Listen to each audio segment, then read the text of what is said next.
वैसे तो हमारे यहाँ दूल्हे की माँ को सोने की बालियां देने का रिवाज है, मगर मैं सोच रही थी कि सोना अब इतना महंगा हो चुका है, क्यों ना उसकी जगह समीर को एक अच्छी सी बाइक दिलवा दूं।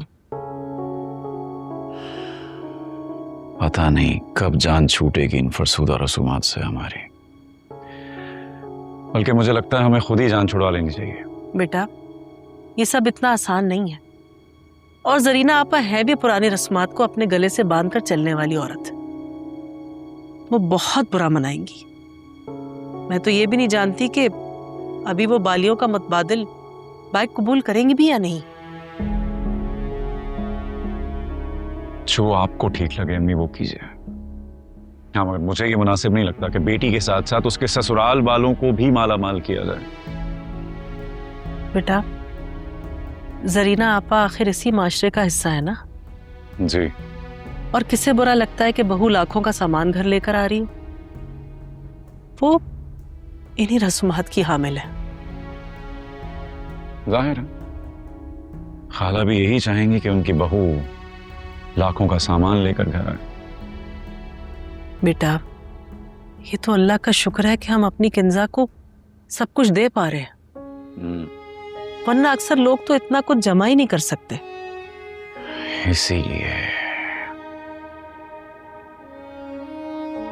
इसीलिए मैं ये जहेज जैसी लानत का खात्मा चाहता हूँ। फिलहाल तो मैं इस बात पर तुम्हारा साथ नहीं दे सकती। अच्छा बेटा, वो मैं चाहती हूँ कि तुम जरा समीर के ड्रेसेस देख लेना। हर कपड़ा पहले वाले से बेहतर होना चाहिए। आपको अंदाजा है कि अब हर चीज में अपने बजट से बाहर जा रही हैं। समीर की तवक्कुआत बहुत ज्यादा है अम्मी, हम नहीं पूरी कर पाएंगे।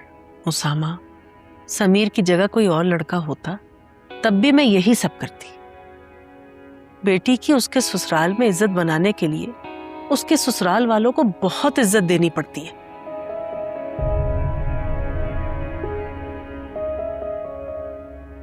जैसे आपको ठीक लगे अम्मी। जीते रहो। चलिए मैं चलूं? शब बखैर। शब बखैर बेटा।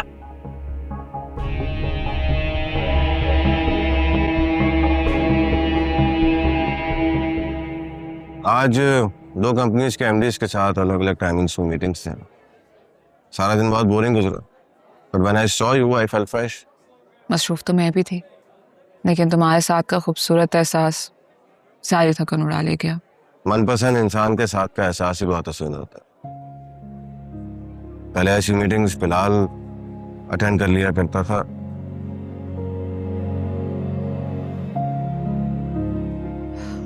अच्छा, मुझे तुम्हारे लिए शॉपिंग करनी है और अपने लिए भी। अगर तुम साथ चलो तो, बट अगर तुम थके भी हुए हो तो। ऐसा भी नहीं था, चलता।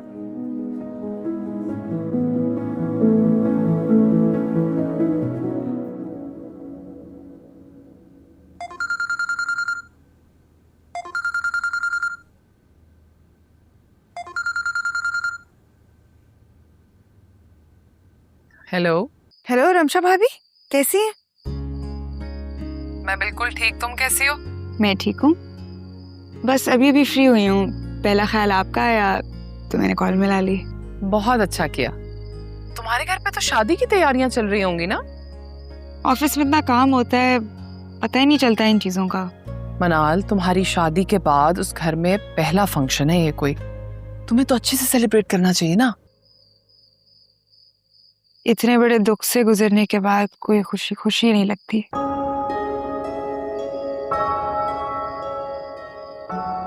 आप क्या कर रही हैं? मैं दानियाल का इंतजार कर रही थी। अभी तक आए नहीं दानियाल भाई? 11 बज गए हैं, अब तक तो आ जाना चाहिए था। आ तो जाना चाहिए, लेकिन काम का बर्डन डबल हो गया ना उनपे। हाँ, बिलाल भाई की कमी पूरी करना कोई आसान काम थोड़ी ना है।